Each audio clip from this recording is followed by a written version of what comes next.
Bismillahirrahmanirrahim.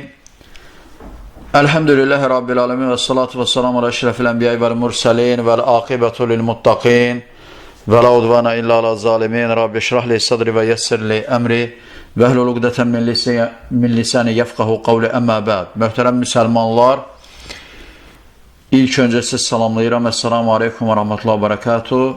Amma sonra bugünkü dərsimiz yenə də təməyyü əhlinin mənhəci mövzusunda olan silsilə dərslərimiz barədə olacaqdır və bu barədə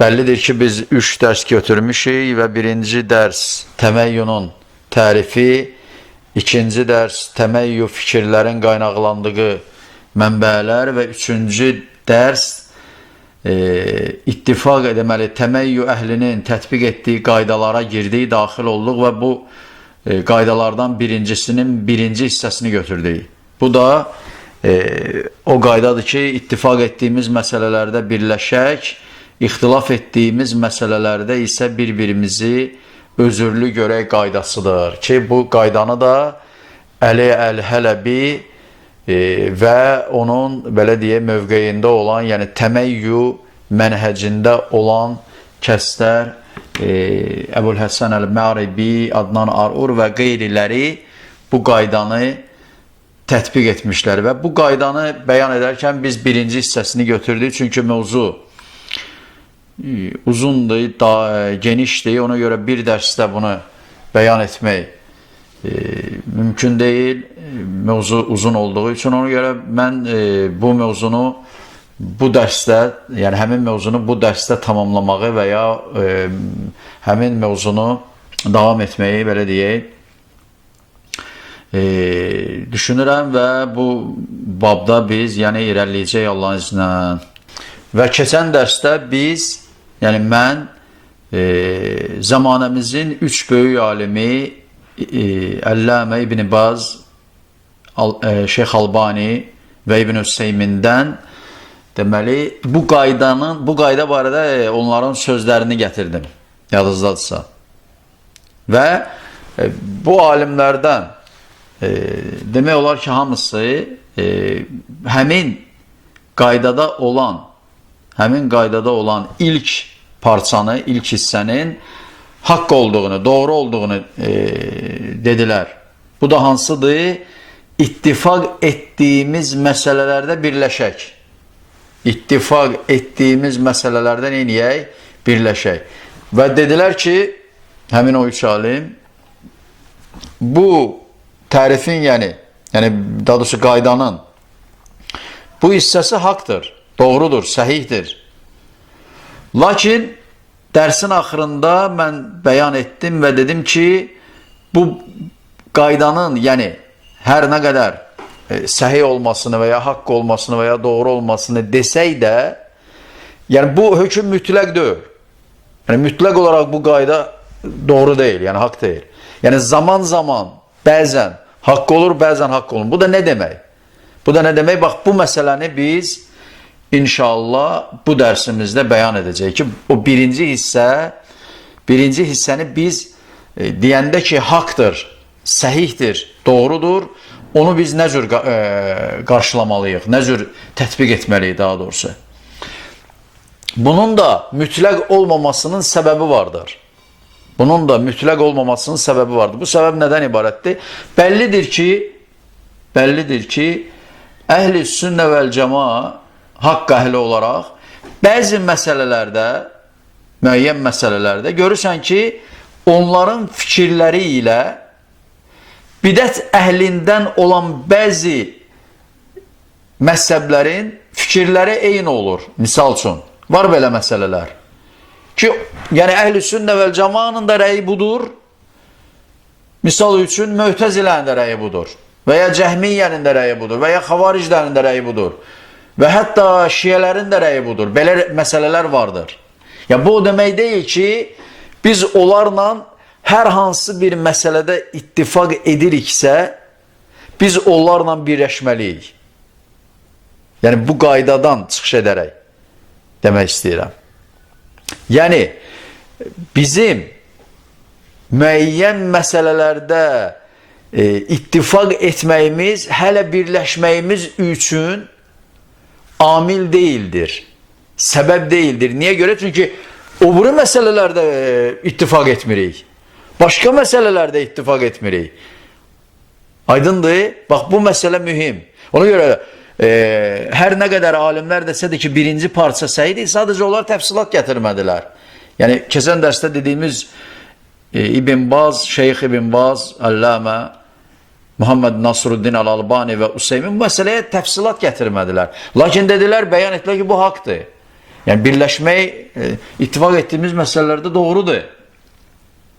Lakin, müəyyən məsələlərdə bir rəydə olmağımız və o biri məsələlərdə bir rəydə olmamağımız, o deməkdir ki, biz onlarla birləşməliyik. Belə bir qayda yoxdur. Belə bir, bu, yəni, dinin əsaslarına ziddir, aykırıdır.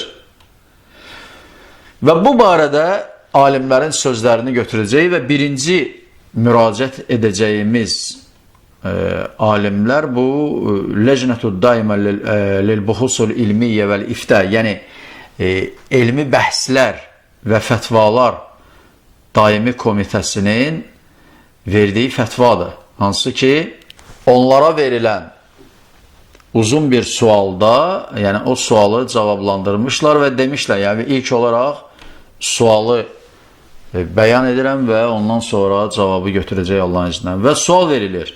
Əs-sual binan ələ qavlihi təalə və təəvənu aləl-birri və təqvə və la təəvənu aləl-ismi vəl-udvan yuqalu innəhu yəcibu təəvün məə kullil cəmaətil İslamiyyə və inkənət تختلف بينهم في مناهج وطريق دعوتهم فإن جماعة التبليغ طريق دعوتها غير طريق الإخوان المسلمين أو حزب التحرير أو جماعة الجهاد أو سلفيين فما هو الضابط لهذا التعاون وهل ينحصر مثلا في المشاركة في مؤتمرات والندوات وماذا عند توجيه الدعوة إلى غير المسلمين حيث قد يكون هناك التباس كبير لدى المسلمين الجديد فإن كل جماعة من هذه الجماعات سوف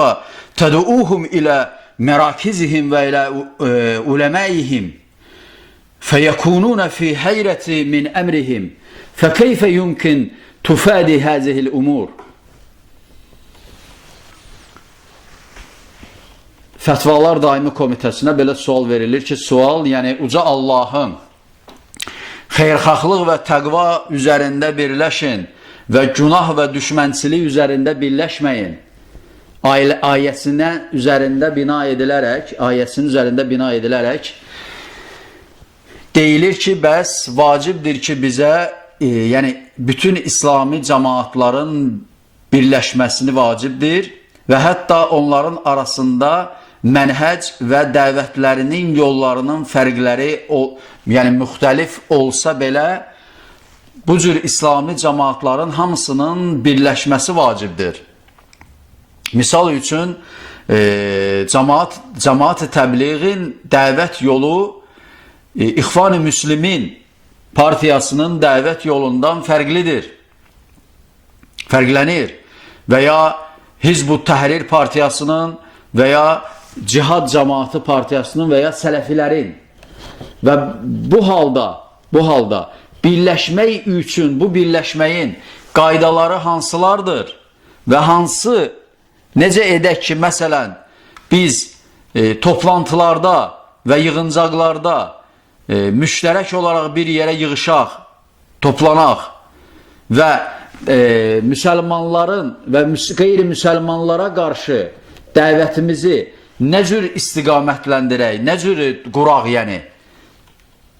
Burada yeni müsəlmanların nəzdində böyük iltibaslar vardır. Yəni, böyük istəklər vardır.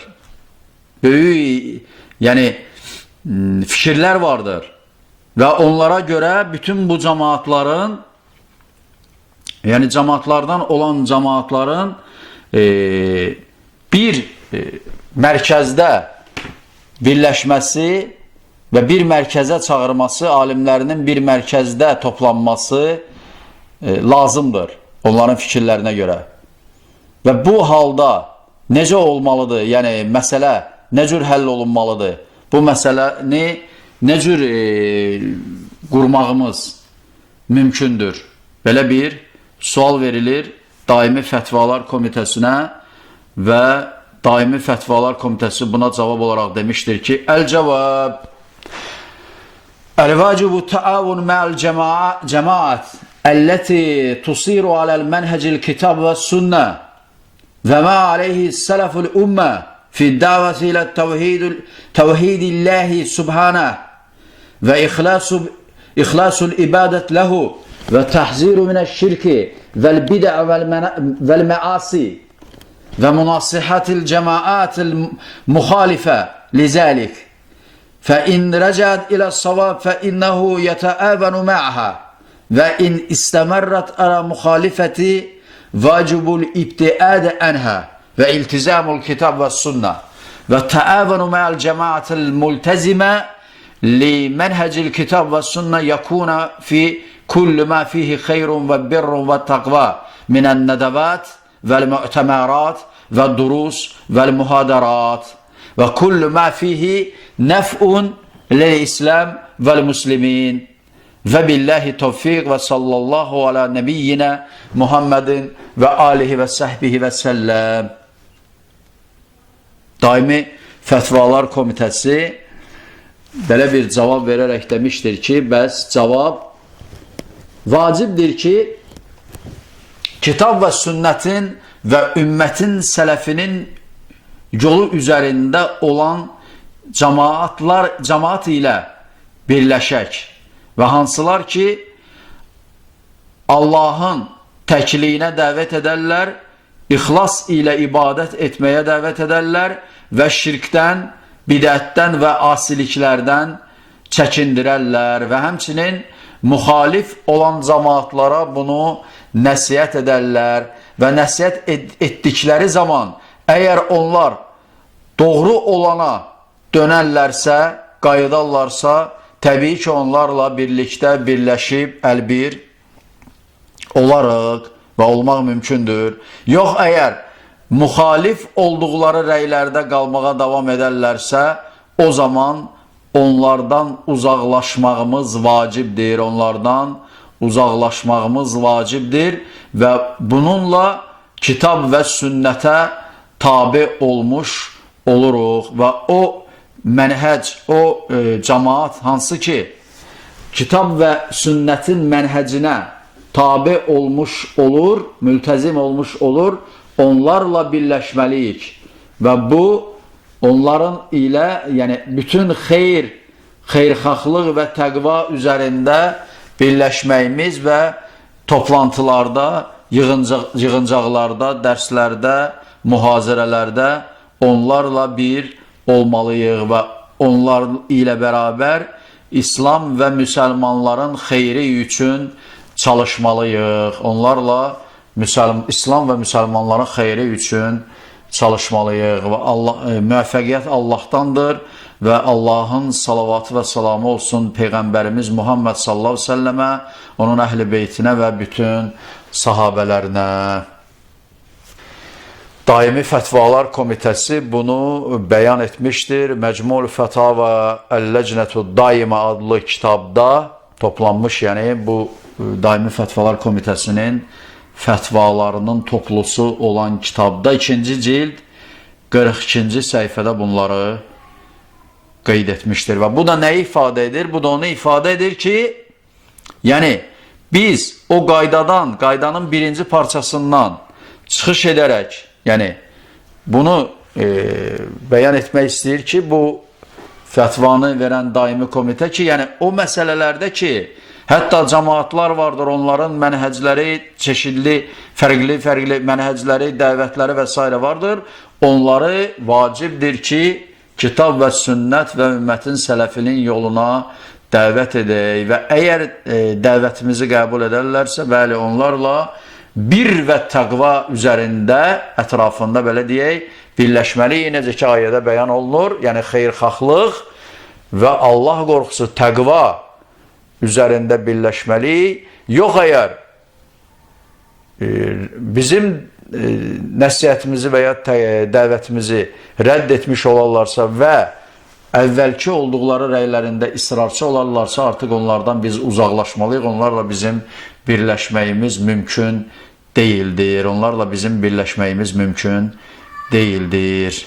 Həmçinin müasir dönəmdə olan böyük alimlərimizdən Hicrətin 1422-ci ilində vəfat edən Şeyx Muqbil ibn Hadi el-Vadii rahimehullah bu xüsusda ona verilən suala cavab verərkən demişdir.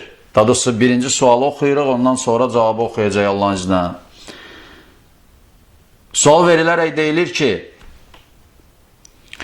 Həl nətəəvənu məl müxalif fīmə ittəfəqnə fihi və yu'zəru ba'duna ba'dan fīmə ixtələfnə əm nətəəvənu fīmə ittəfəqnə və nəqulul haqq fīmə ixtələfnə. Şeyx Muqbilə belə bir sual verilir ki, bizə müxalif olan kəslər ilə ittifaq etdiyimiz məsələlərdə birləşməliyikmi və bəzilərimizin bəziləri ilə ixtilaf etdiyi məsələlərdə bir-birimizə özürmü gətirməliyik? Yoxsa ittifaq etdiyimiz məsələlərdə birləşib, ixtilaf etdiyimiz məsələlərin isə haqq olduğunu deməliyik? Nə etməliyik yəni bu halda? Buna cavab olaraq şeyx demişdir ki, La netəəvənu məl ixvalil muflisin, la fīmə ittəfaqna və la fīmə ixtələfnə və ləmi və əshabil cəmiət, la fīmə ittəfaqna fihi və la fīmə ixtələfnə fihi, liənnəhum ya'maluna min əcli hizbiyyətihim və cəmiətihim, liəcli hizbiyyətihim və cəmiyyətihim. فبحمد الله تبارك وتعالى في دعوة أهل السنة وانتشرت وملأت سحل والجبل والانتشار من اليمن وفضل لله سبحانه وتعالى فقولوا لهم لا بلا كرامات لن نتآون معكم ولن نهدر محاضرتكم ولن أيضا نهدر اجتماعاتكم ونريد أن نقبل على العلم النافي على الصحيح البخاري وصحيح مسلم وتفسير ابن كثير ورياض الصالحين وغيرها مثل فتح المجيد شرح كتاب التوحيد والله المستعان. Şeyx Muqbil İbn Hadi el-Vadii rahimehullah belə cavab verərək demişdir ki, yox, biz İxvan-ı müflislər ilə birləşmərik, nə ittifaq etdiyimiz məsələlərdə, nə də ixtilaf etdiyimiz məsələlərdə. Biz o sapıq cəmiyyətlər, hansı ki onların əshabları ilə, onların cəmaatları ilə, adamları ilə, fərdləri ilə, şəxsiyyətləri ilə nə ittifaq etdiyimiz məsələlərdə, nə də ixtilaf etdiyimiz məsələlərdə onlarla birləşmərik. Çünki onlar yalnız öz partiyalarına və ya cəmiyyətlərinə üçün əməl edirlər və ya öz partiyalarına və cəmiyyətlərinə dəvət edirlər. Amma Allaha həmd olsun ki, əhl-i sünnənin dəvəti genişlənir və dolur, yayılır, çoxalır, Yəmənə yayılır. Allahın fəziləti, Subhanahu və Taala'nın fəzli ilə onlara deyin ki, yox və sizin ilə birləşməkdə heç bir kəramət yoxdur. Və biz sizin mühazirələrinizdə sizinlə birlikdə olmayacağı, yəni sizin mühazirələrinizdə hazır olmayacağı və sizin toplantılarınızda hazır olmayacağı. Biz yalnız istəyirik ki, faydalı elm olan, faydalı elm mənbəyi olan Səhih Əl-Buxari, Səhih Müslim, İbn Kəsirin təfsiri, Riyadus Salihin, İmam Nəvəvinin Riyadus Salihin kitabı və başqa kitablar, misal üçün Fəthül Məcid, Tövhid kitabının şərhi kitablarını, yəni kitablarında olan faydalı elmlərindən götürək, yəni bunlardan faydalanaq və Allah yardım edəndir, yardımcı olan yalnız Allah Subhanahu wa Ta'aladır. Şeyx Muqbil bunu demiştir fətvalarının birində, yəni bu cür belə bir fətva verərək bu hökmü bəyan etmişdir və bu da təbii ki, qeyd olunduğu, yəni yuxarıda qeyd etdiyimiz, həmçinin keçən dərsdə olan məsələni açıq aydın bəyan edir ki, yəni haqq əhli ilə batil əhlinin birləşməsi mümkün deyildir, caiz deyildir və hətta ittifaq etdiyimiz məsələlərdə belə bizim onlarla birləşməyimiz və ya bir olmağımız mümkün deyildir və bu da bunun belə olması da əsla qəbul edilməz və mümkün deyildir. Həmçinin hal-hazırda sağ olan Şeyx Salih Əl-Fəvzan, Hafizəhullah, ona verilən bu barədə suala, mövzu barədə verilən suala cavab verərkən demişdir, yəni ilk olaraq sualı səsləndirəcəyəm və bundan sonra şeyxin cavabını götürəcək Allahın izindən və sual verilir Şeyx Fəvzana. Suilə Hafizəhullah, Əhsanallahu ileykum, yəqulü sail, səmiyyətü fi ihtəq qanabatil İslamiyyə min əhədin müfəkkirin, ənəhu yəqul, minəl hikməti təavunu məl cəmaətil İslamiyyə, diddəl əlmaniyyə və qeyrihim, fəhəl həzəl kəlamus sahih? Şeyxə, Şeyx Fəvzana, Hafizəhullah, belə bir sual verilir ki, bəs Allah sizi xeyirlə mükafatlandırsın və sual verən deyir ki, bəs İslami kanallardan, yəni televizyon kanallarından birində eşitdim ki, deməli, danışanlardan, müfəkkirlərdən birindən belə dediyini eşitdim ki, bəs o deyir ki, bəs dünya pərəstlərin və ya başqalarının, yəni İslama qarşı olanlarla mübarizə aparmaq üçün bu hikmət ilə, yəni İslami cəmiyyətlər ilə birləşməyimiz lazımdır. Belə bir fikir səsləndirmişdir və bu kəlam, bu söz səhihdirmi, doğrudurmu?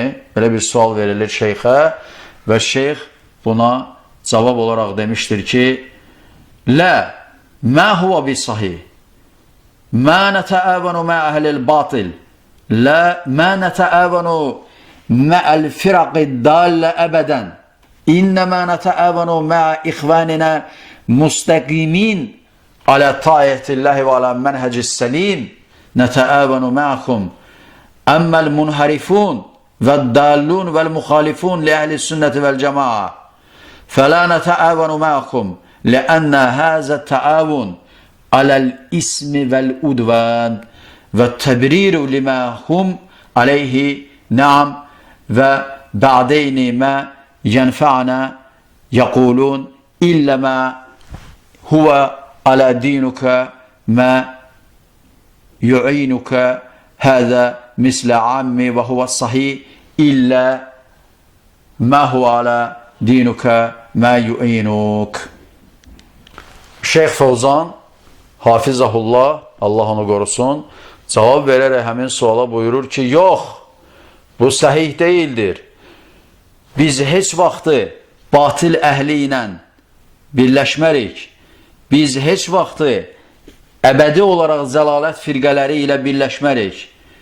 Birləşmək Yalnız biz birləşərik, yalnız o qardaşlarımızla hansılar ki, Allaha itaətdə və sağlam doğru mənhəc üzərində olan, doğru yolda olarlar.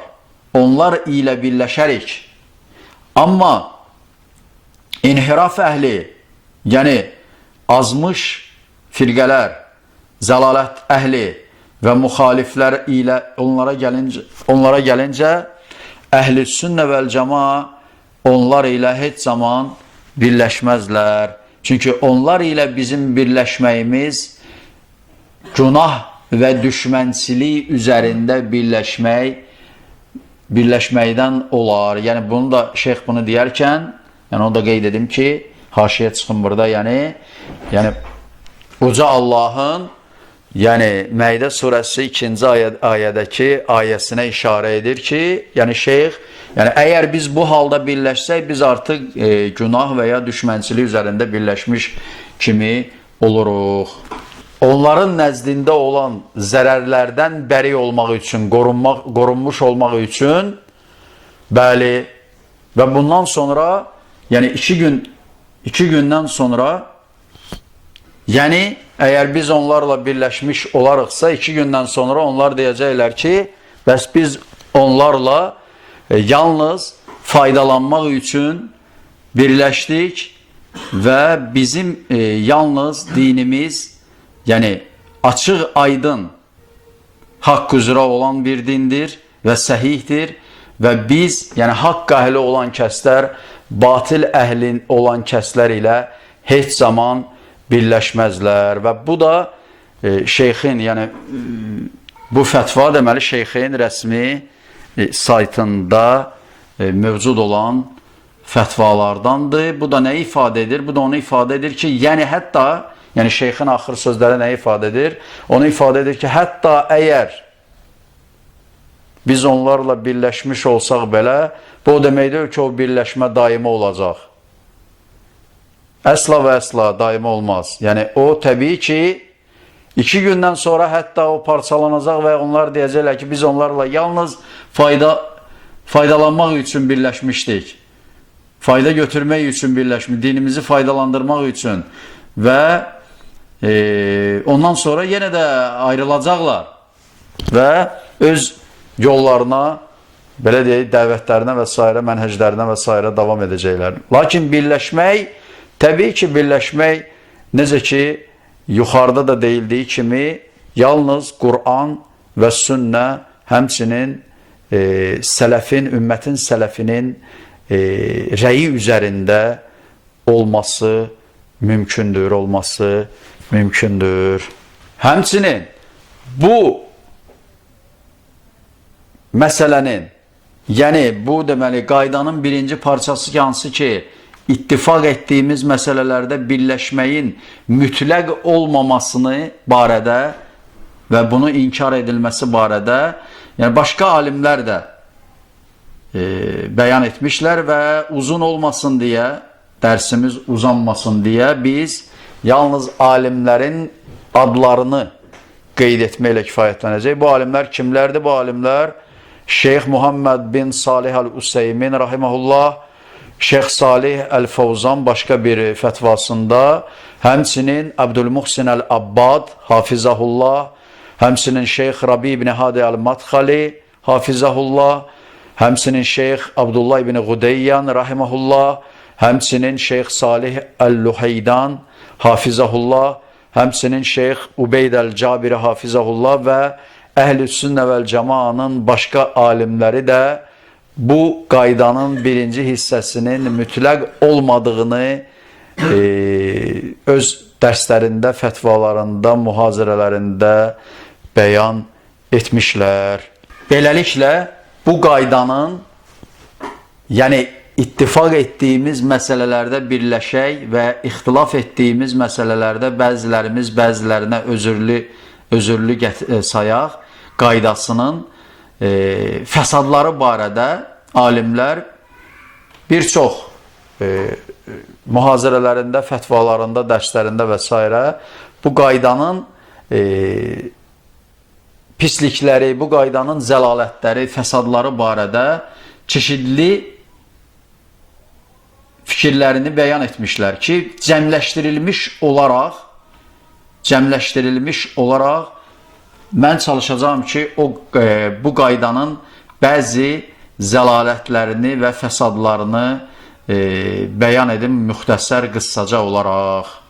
Bu qaydanın fəsadlarından biri budur ki, bu bidət olan qaydadır və yeni yaradılan bir qaydadır. Bəllidir ki, Peyğəmbər sallallahu əleyhi və səlləmin hədislərində bidətlərdən, yeniliklərdən şiddətli şəkildə çəkindirmə vardır. Bu barədə hədislər vardır. Peyğəmbər sallallahu əleyhi və səlləm buyurur ki, bu işdə bizə, yəni müxtəsər mən deyəcəm yalnız tərcümələrini ki, bilinsin, yəni bu işdə bizə müxalif olan bir yenilik gətirən kəsin sözü rədd olunar və ya başqa bir hədisdə deyir ki, sizi bütün yeniliklərdən çəkindirirəm. Şübhəsiz ki, bütün yeniliklər bidətdir və bütün bidətlər zəlalətdir və s. Yəni bu qəbildən, yəni bu kimi, yəni Peyğəmbər sallallahu əleyhi və səlləmdən çoxlu sayda hədislər rivayet edilmişdir, bəllidir, mərufdur. Və birinci fəsadı bu qaydanın budur ki, bu bidət olan bir qaydadır ki, yəni ümmətin sələfində belə bir qaydanı deyən, belə bir qaydanı qoyan, belə deyək, heç kim olmamışdır, yoxdur. Fəsadlardan ikincisi,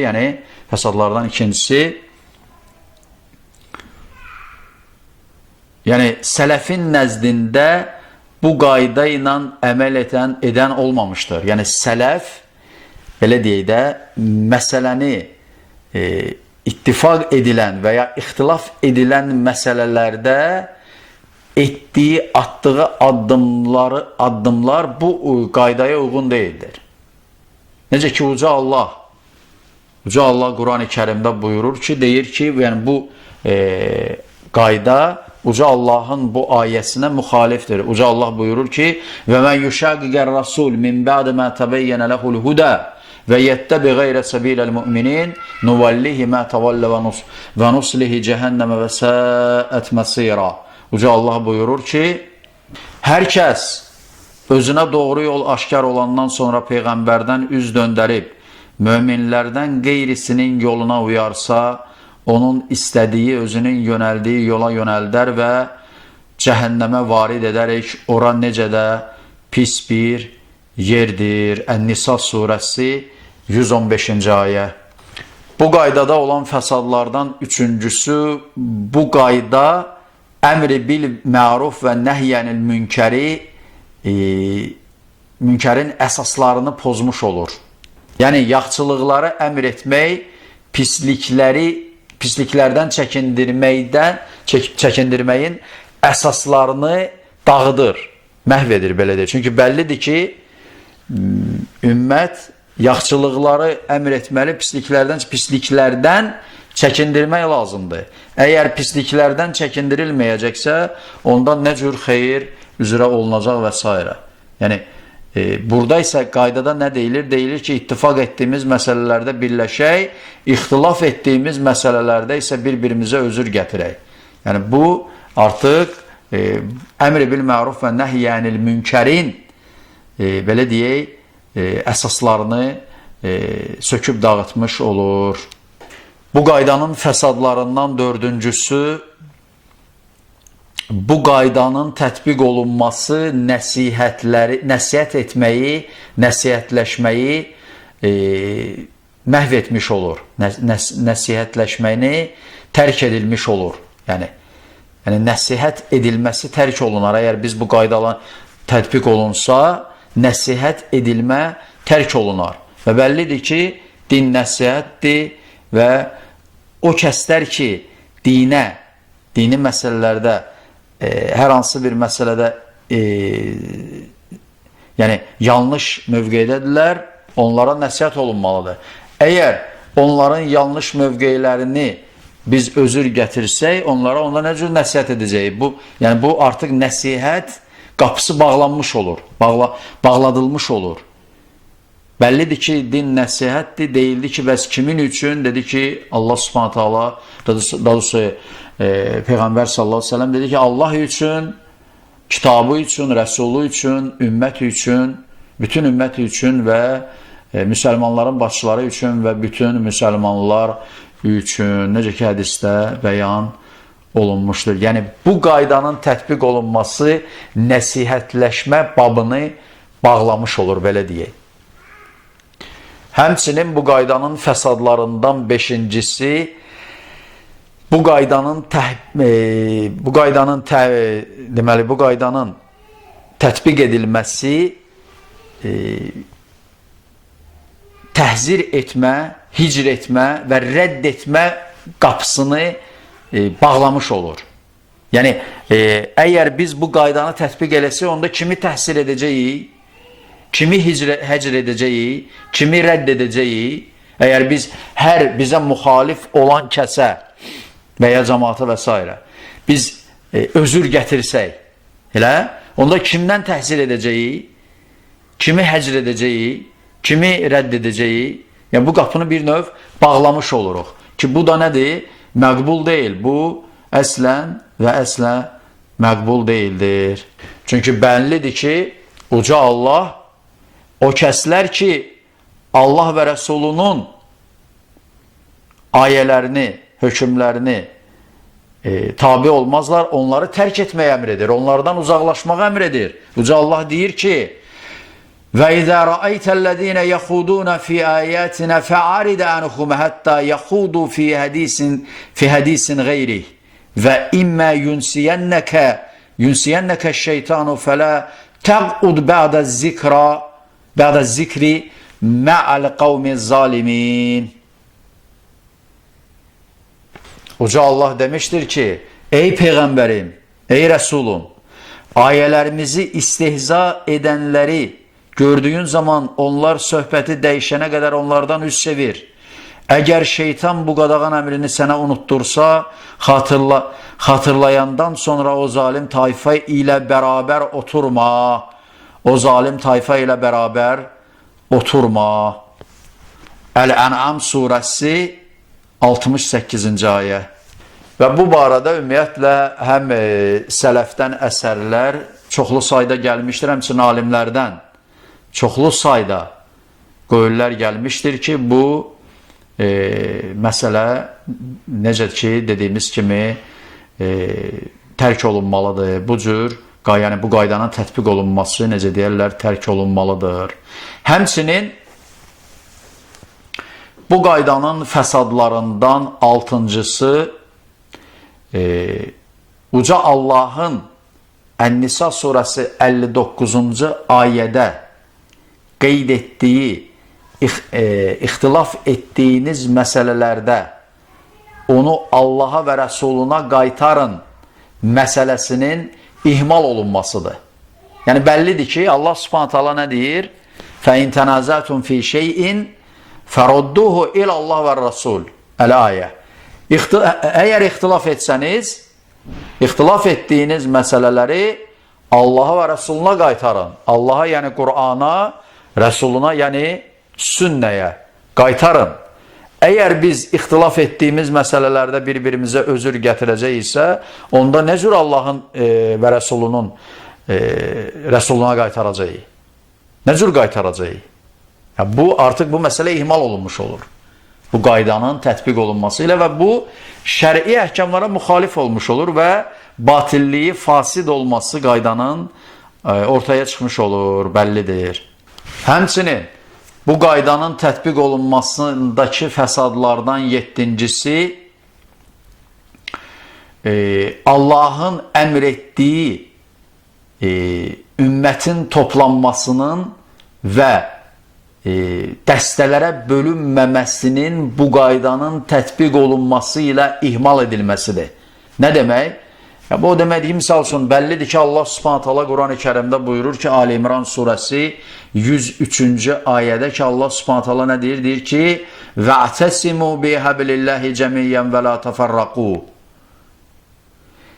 Allahın ipindən, yəni dinindən hamılıqla yapışın, sarılın və dəstələrə bölünməyin. Dəstələrə bölünməyin. Əgər bu qayda tətbiq olunacaqsa artıq yəni ixtilaf edilən məsələlər üçün özür gətiriləcək və s. ediləcəksə onda bu qaydanın, yəni bu əmrin daha doğrusu tətbiq olunmasının ihmal olması, Allahın əmrinin ihmal olması olmuş olacaqdır ki, bunun da belə edilməsi əsla və əsla qəbul edilməzdir. Həmçinin bu qaydanın tətbiq olunmasının fəsadlarından 8-incisi bu qaydanın tətbiq olunması batilə qərar verilməsi və səbəbsiz yerə üzr üçün səbəbsiz yerə özür gətirilməsinin tətbiq olunması deməkdir. Yəni, özür gətirmək üçün məqamlar vardır, məhəllər vardır, bəllidir, mərufdur. Lakin bu halda, bu qaydanın tətbiq edilməsi halında artıq özür üçün səbəblər olmadan özür gətirməyi gətirir ki, bu da bunun fəsadlarından biridir. Bu da bunun fəsadlarından biridir. Bu qaydanın tətbiq olunmasının fəsadlarından 9-uncusu, bu qaydanın tətbiq olunması vəla vəl-bəra, dostluq və düşmənçilik naslarının, qaydalarının ihmal edilməsidir, dəyişdirilməsi deməkdir. Yəni, bu qaydanın tətbiq olunmasıyla.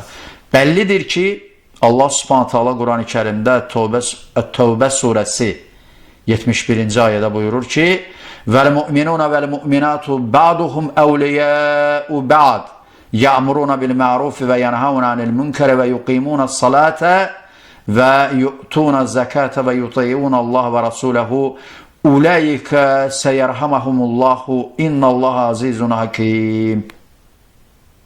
Uca Allah buyurur ki, mömin kişilər və mömin qadınların bəzilərinə dostdurlar. Bəziləri bəzilərinə dostdurlar. Onlar yaxşılıqlara əmr edər və pisliklərdən çəkindirər, namazı qılar, orucu zəkatı verər, Allaha və Rəsuluna itaət edərlər və Allah Subhanahu Taala onlara rəhmət edəcəkdir. Yəni, Allahın rəhməti onlara ulaşacaqdır. Şübhəsiz ki, Allah Subhanahu Taala əziz və həkimdir, yəni izzət və hikmət sahibidir. Ət-Tövbə surəsi 71-ci ayə. Bu cür ayələr təbii ki, çoxdur. Yəni, bu, belə deyək, bu qaydanın tətbiq olunması, bu vəla vəl-bəra, yəni dostluq və düşmən tutmaq, kişilik məsələsində olan nas və qaydaları ihmal etmiş olur ki, bu da əsla və əsla qəbul edilməzdir. Bu qaydanın tətbiq olunmasındakı fəsadlardan 10-uncusu, haqq əhli ilə batil əhlinin arasının ayrılmasının ihmal edilməsidir. Yəni, pozulması deməkdir. Bəllidir ki, haqq əhli ilə batil əhli arasında arası fərqlənməlidir, fərq qoyulmalıdır. Və bu qaydanın tətbiq olunması artıq haqqa batil donu geydirilməsi və ya əksinə batilə haqq donu geydirilməsi kimi tətbiq olunmuş olar ki, bu da əsla və əsla qəbul edilməzdir. Uca Allah buyurur ki, Əl-Bəqərə surəsi 42-ci ayədə ki, Və lə təlbisul haqqa bil batil və təktumul haqqa və əntum ta'ləmun. Allah Subhanahu taala buyurur ki, haqqa batil donu geydirməyin və haqqı gizlətməyin. Halbuki siz bunu bilirsiniz. Yəni siz onun haqq olduğunu bilirsiniz, lakin haqqın haqq olduğunu bilə-bilə onu neynəməyin, gizlətməyin. Əl-Bəqərə surəsi 42-ci ayə bu barədə ayələr çoxdur, həmçinin hədislər və əsərlər çoxdur. Lakin biz ixtisar edirik və o hədis və əsərləri qeyd etməyəcəyik vaxtımızın dar olması səbəbindən. Bu qaydanın tətbiq olunmasının fəsadlarından 11-incisi haqq ilə batilin səviyyəsinin birləşdirilməsi, eyni tutulması və xətanın doğru kimi qələmə verilməsidir ki, bu da məqbul deyildir. Bu da caiz değildir. Uca Allah buyurur ki: "Qul la yestevil habisu ve tayyib ve lev a'cebeke kesratul habisi fettakullaha ya ulil albab leallekum tuflihun." Leallekum tuflihun.